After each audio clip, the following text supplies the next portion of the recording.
Around Dodge City and in the territory on West, there's just one way to handle the killers and the spoilers, and that's with a U.S. Marshal and the smell of Gunsmoke.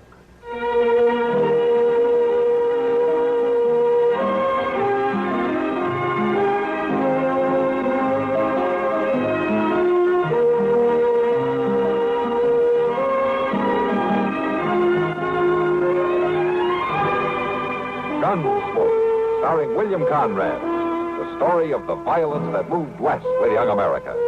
And the story of a man who moved with it. I'm that man. Matt Dillon, United States Marshal. The first man they look for and the last they want to meet. It's a chancy job, and it makes a man watchful. And a little lonely.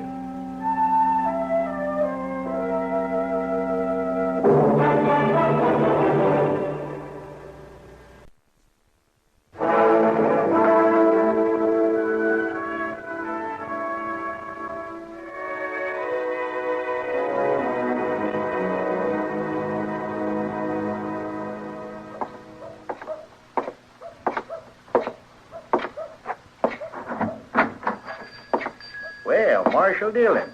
Come in, Marshal, come in. Hello, Peters. You got time to give me a haircut? I think I kind of need one. Yes, sure.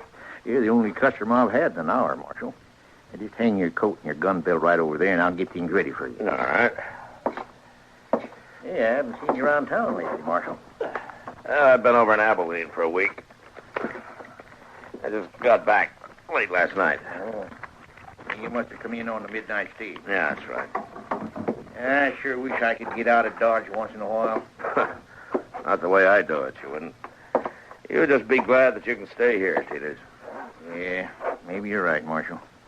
Hey, isn't this a new chair you've got? Yes, sirree. That's the finest barber chair west of St. Louis. Wow. Well, that's pretty fancy. You betcha. Try it. Now, you comfortable? I'll tell you after I find out if you've raised your prices to pay for it. Well, here, let me get this cloth over you. There we are. Yeah, haircut's still a quarter, Marshal. A shave? Too tight around your neck? No, that's okay. What about shaves? Price of a shave's going up a dime, Marshal. A dime? Now, Marshal, you wouldn't want to stand in the way of progress for the sake of a dime, would you? Whose progress? Well, anyway, you don't need a shave. Not today, anyway. That's a good thing. Just take a chair there, stranger. I'll be with you in a few minutes. A few minutes? Yep, you're next, right in line.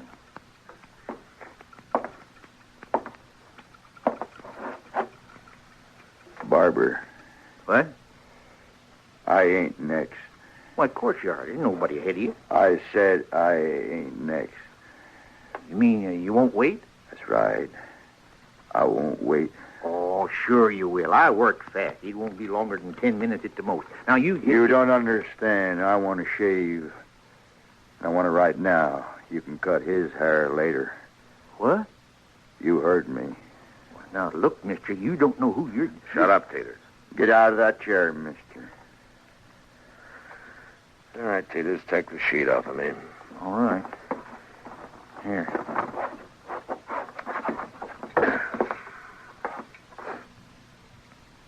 Okay, mister.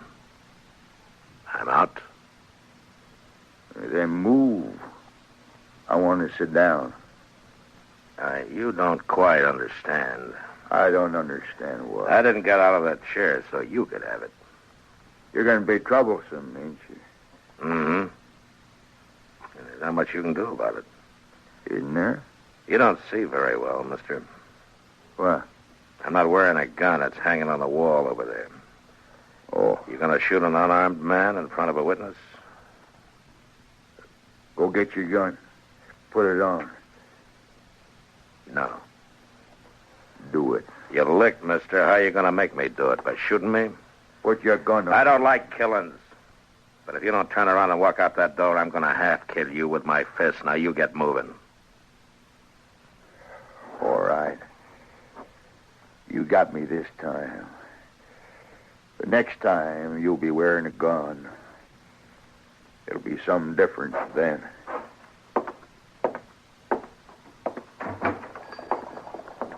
My goodness, Marshal, you took an awful chance here. Who was he, Teeters? I don't know. I never saw him before, but he might have killed you, Marshal. That'd have been murder. You get hung for murder. Why don't you quit shaking and let's get this haircut over with? He won't be back.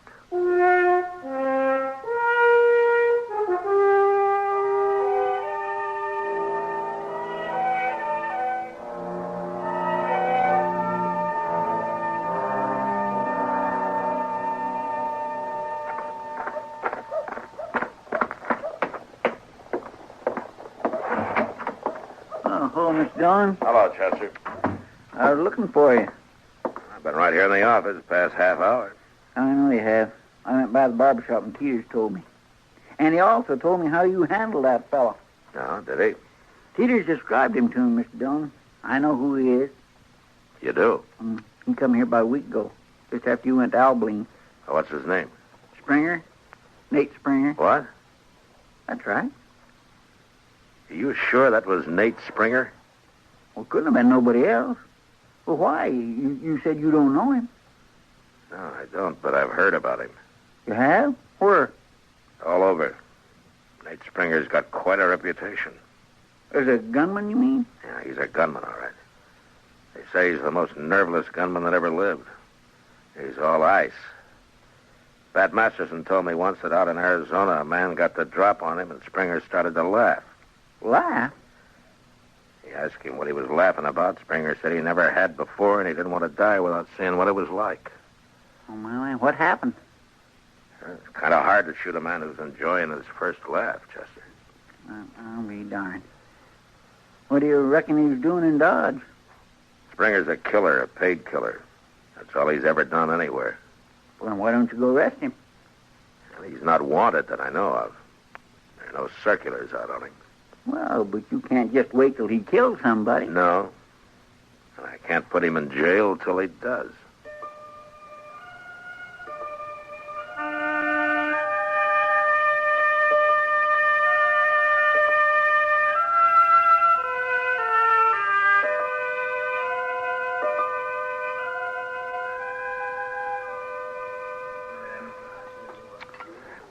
Well, you got time for another cup of coffee, Matt? Take time, Doc. Good. Good. And here you are. Thanks. Well, things are pretty wild up in Abilene. It's still a camp with a hair on, Doc. Worse than Dodge? No, I wouldn't say that. Well, then I'll stay here. Why? You're usually complaining about Dodge. I'm thinking of business, Matt. Business. What's there to do in a peaceful town, aside from delivering a baby now and then, or setting a broken leg? You sound pretty bloodthirsty, Doc. I don't do the shooting, Matt. It's men like that Nate Springer that you were telling me about. Doc. Nate Springer's sitting over there in the corner. He is? Where? Right over there. Alone with his back to the wall. Oh, yes. Yes. Well, he looks like a killer, all right. He is. Did you see how he keeps looking around there? It's like he thinks everybody in this room's his enemy. Man like that doesn't have friends. He doesn't even take his hat off, you see there? He's all ready to shoot and jump out of the door, I suppose. How can he eat if he doesn't even look at his plate? He's getting up, man. He's coming this way. Yeah. He hasn't finished his dinner. You better turn around, Doc. Okay, but you keep your eye on him. I don't like that man.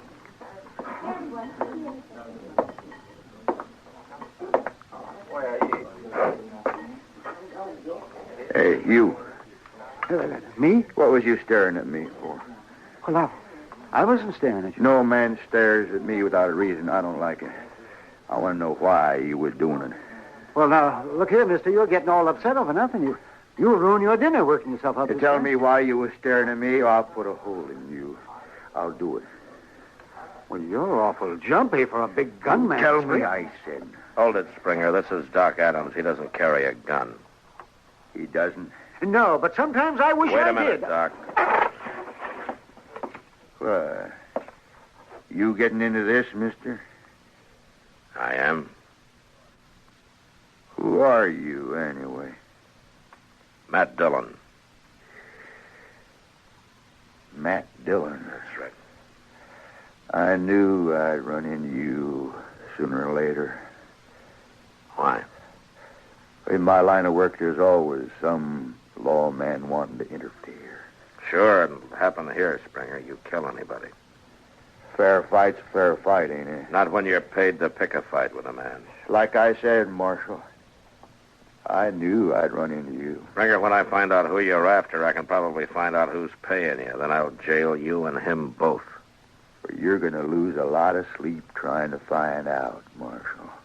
I can stand it. You're the one that needs sleep, Springer, a lot of it. Without any bad dreams. Well,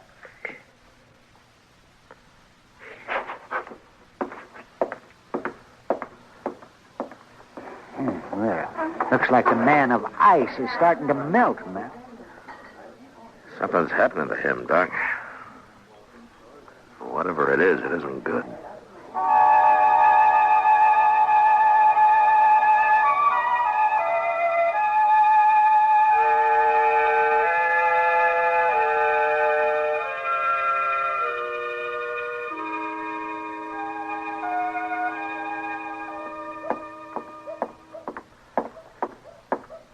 Kitty, I didn't see you, Matt.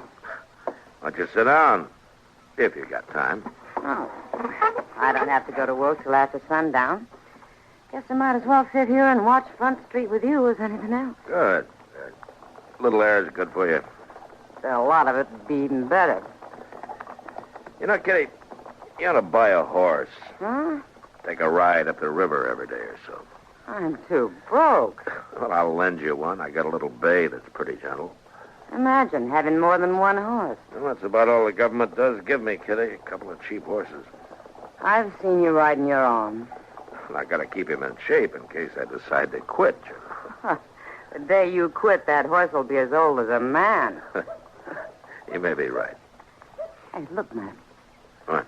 There, walking down the middle of the street. Springer. Now, who'd expect a man like Springer to have a little yellow dog? I don't know that the dog's his, Kitty. Maybe he's just following him. But he's right at his heel. I don't think Springer knows it. He's trying to sniff at him. Matt! He shot him! Poor little dog, he didn't do anything. I'll be back, Kitty.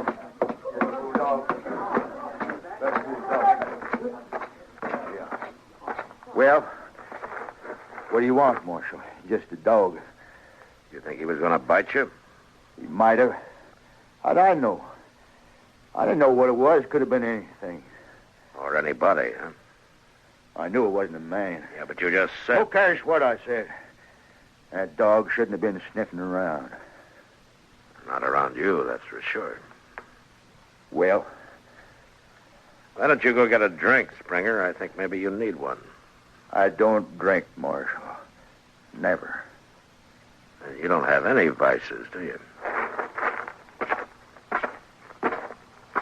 Marshal? Huh? Yep. Nothing. Go ahead.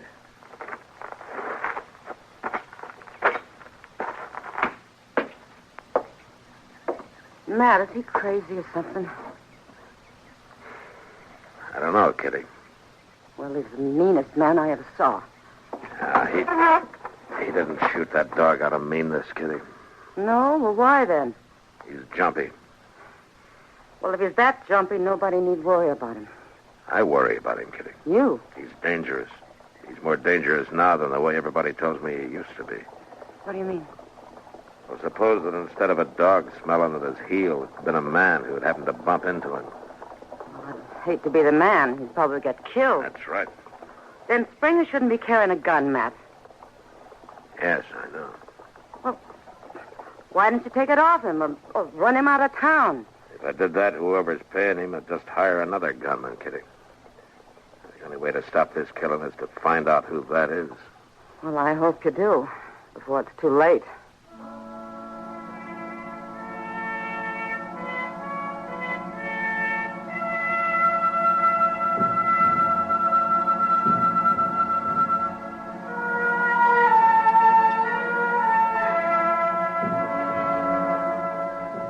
That night I had Chester follow Springer around and keep an eye on him. But all he did was buck the Faro Bank for a few hours and then go to bed earlier than the most respectable citizens. Next day, Chester went back to trailing him while I sat in the office and tried to figure a way to trap him into telling me who'd hired him. By mid-afternoon, I was no further than when I'd started. The only idea I had was to choke it out of him.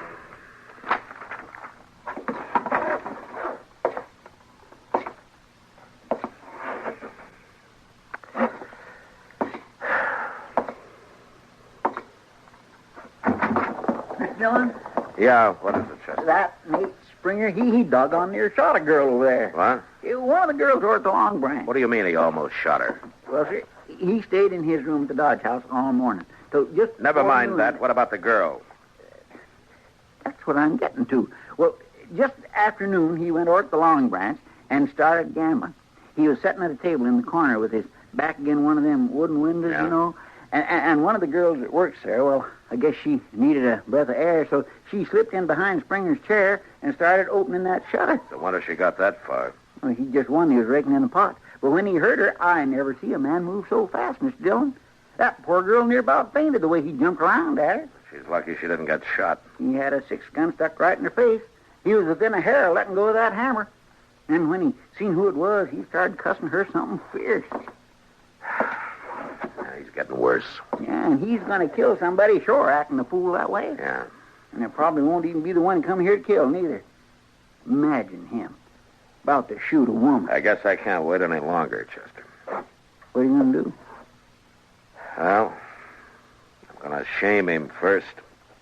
If that doesn't make him talk, I'm going to have to run him out of town. All right, come on.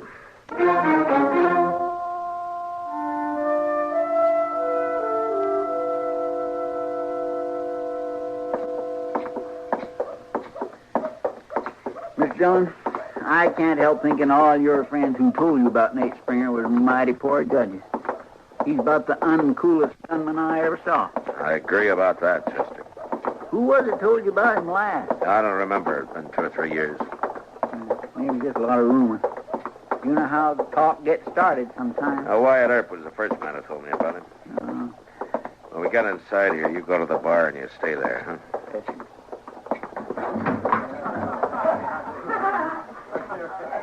Yonder he is, Mr. Dillon. Yeah, I see him. Yes, sir.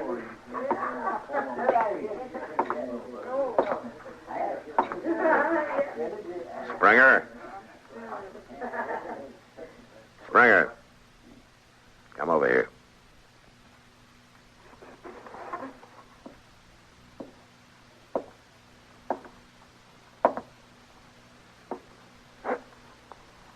You're interrupting my game, Marshal.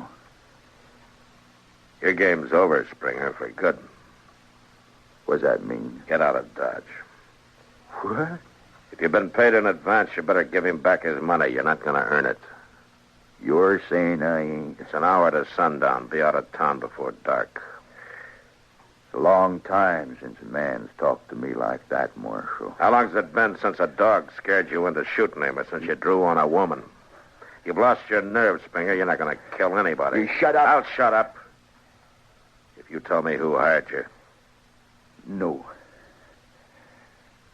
Then who are you supposed to kill? I won't tell you. I didn't think you would. Then be out before dark, Springer, and don't come back. Ever.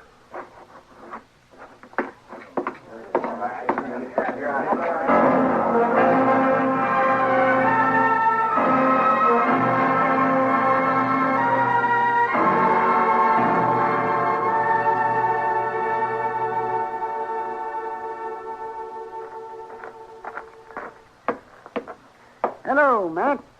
Doc? What are you standing out here for?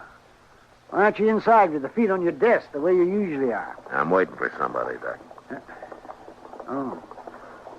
Oh, you sound serious. Nate Springer, Doc. He's got about 20 minutes to leave town. Was that so? Well, you finally had to come around to it, huh? Yeah, he's still on the Long Branch over there. If he doesn't come out before dark, I'm going in after him. Well, there comes somebody. Huh? Oh, that's Chester. Oh, yes. Is there going to be a shooting, Matt? I doubt it, Doc. Springer's already back down. Well, you never know, huh? I'm going to get my things ready just in case. Yeah, sure, Doc.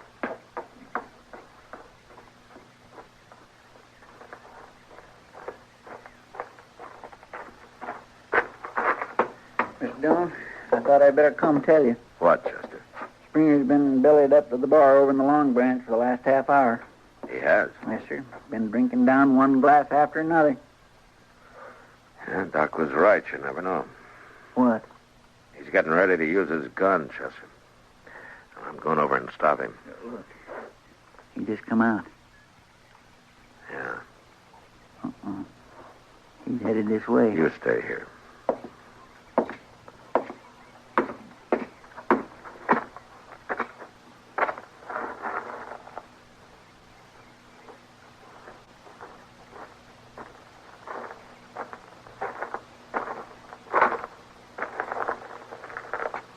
Marshal, I thought you didn't drink, Springer. I never did before. You started too late. You haven't time to find your man. You're leaving town. I've found him. What?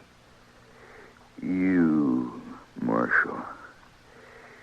It's you I'm going to kill. Who had you, Springer? Let's draw, Marshal. I feel like it now. Let's draw. Don't be a fool. You're drunk. Not that drunk. I can kill you. And then I'll be all right again. Now. No.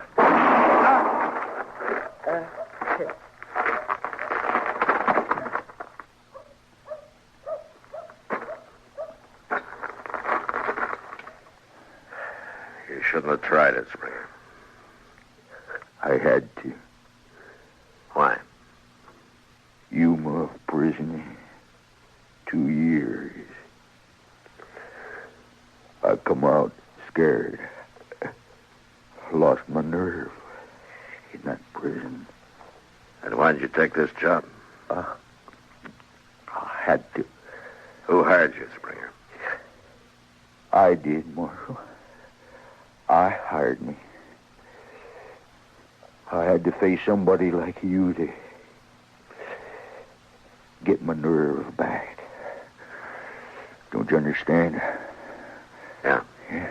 I understand. It didn't work. No. And I paid everything I had for it. It cost me everything in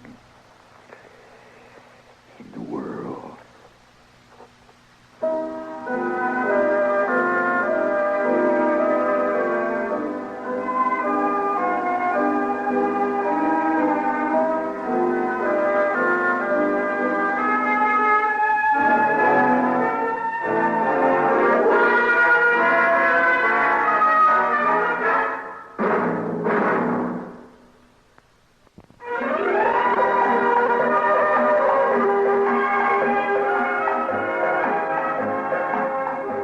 Gunsmoke.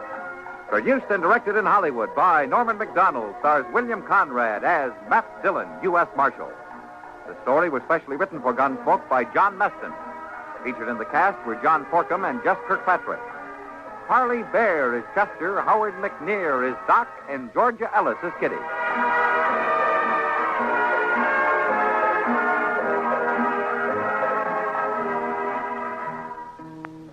This is George Walsh inviting you to join us again next week when CBS Radio presents another story of the Western frontier. When Matt Dillon, Chester Proudfoot, Doc, and Kitty together with all the other hard-living citizens of Dodge, will be with you once more. It's America growing west in the 1870s. It's Gunsmoke.